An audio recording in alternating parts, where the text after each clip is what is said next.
प्रिय श्रोताजन बंधुओं, आज हम आपको ज्येष्ठ मास के शुक्ल पक्ष की निर्जला एकादशी व्रत का संक्षिप्त विधान श्रवण कराने जा रहे हैं।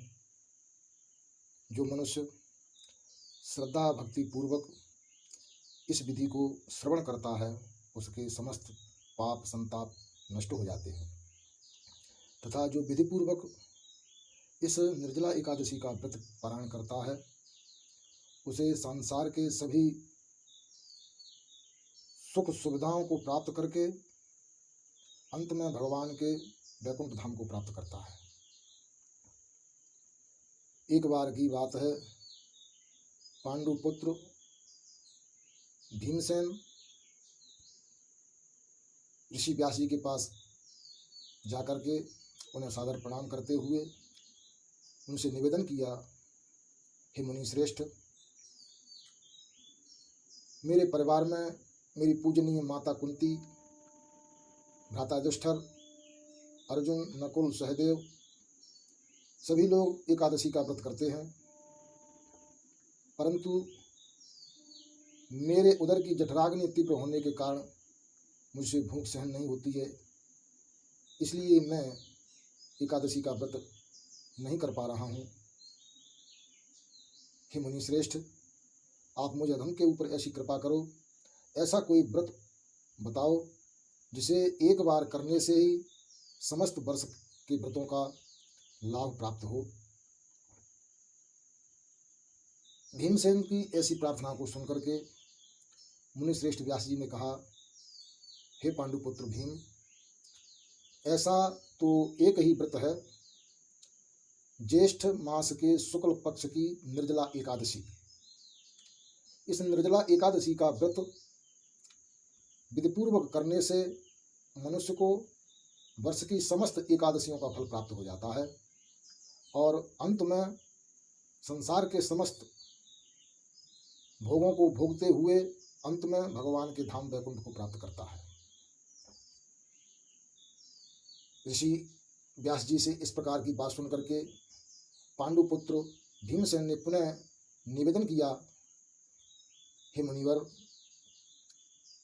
आप मुझ अधम के ऊपर कृपा करके इसकी समस्त विधियों का वर्णन करें।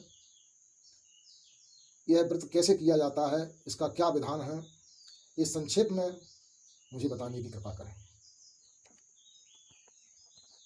इस प्रकार की पांडुपुत्र भीम की प्रार्थना को सुनकर के श्री वेदव्यास जी महाराज ने पांडुपुत्र भीमसेन को समझाते हुए कहा, प्रातः काल ब्रह्म मुहूर्त में उठ करके शौच स्नानादि समस्त नित्य कर्मों को करने के पश्चात भगवान की पूजा आरती इत्यादि करें। यदि यह भी संभव न हो तो भगवान के मंदिर में जाकर के भगवान की आरती का दर्शन करें। संयम से रहें, इस दिन ब्रह्मचर्य का पालन करें, किसी भी प्रकार की मन से वचन से कर्म से अहिंसा न करें, किसी के दिल दुखाने वाली बात न करें, अधिकांश समय भगवान के भजन स्मरण कीर्तन में व्यतीत करें तथा ओम नमो भगवते वासुदेवाय इस मंत्र का यथाशक्ति विधिपूर्वक जाप करें। भगवान के पूजन के पश्चात भगवान का चरणोदक ग्रहण करें। चरणोदक ग्रहण करने में किसी प्रकार का कोई दोष नहीं होता है, क्योंकि भगवान का चरणोदक तो अकाल मृत्यु को हरण करने वाला होता है। कहा भी गया है, अकाल मृत्यु हरणम सर्वव्याधि विनाशनम विष्णु पादोदकम पीत्वा पुनर्जन्म न विद्यते। इसलिए भगवान का चरणोदक तो अवश्य ग्रहण करना चाहिए। अपने पितरों की शांति के लिए यथाशक्ति पंखा, चरण पादुका सोना चांदी अथवा मिट्टी के पात्र में जल भरकर दान करना चाहिए। इस दान से हमारे पितृ लोग तृप्त होते हैं। इस प्रकार से इस दिन हमें अन्न जल का सेवन बिल्कुल नहीं करना चाहिए। पूरे दिन यदि बिना जल के न रह सकें तो शाम के समय 5 से 7 बजे के बीच में मीठा जल किसी ब्राह्मण को, साधु को, कन्याओं को पिला करके स्वयं एक ही बार जलपान करके दोबारा नहीं करना चाहिए। द्वादशी के दिन ब्रह्म मुहूर्त में पुनः नित्य नैमित्तिक कर्मों से निवृत्त होकर के ब्राह्मणों को श्रद्धापूर्वक भोजन कराएं, उन्हें दक्षिणा दें। इस प्रकार से इस व्रत को करने से मनुष्य की सभी इच्छाएं पूरी हो जाती हैं।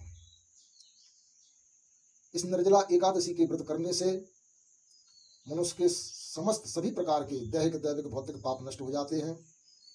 उसे वर्ष भर की 2400 एकादशियों का व्रत करने का जो फल होता है उसे इस एकादशी के व्रत करने से प्राप्त हो जाता है और भगवान की भक्ति को प्राप्त करता है तथा अंत में भगवान के वैकुंठ धाम को प्राप्त करता है। इसलिए आप सभी लोगों से निवेदन है कि अपने सामर्थ्य और शक्ति के अनुसार इस संक्षिप्त विधि के अनुसार एकादशी का व्रत अवश्य करें।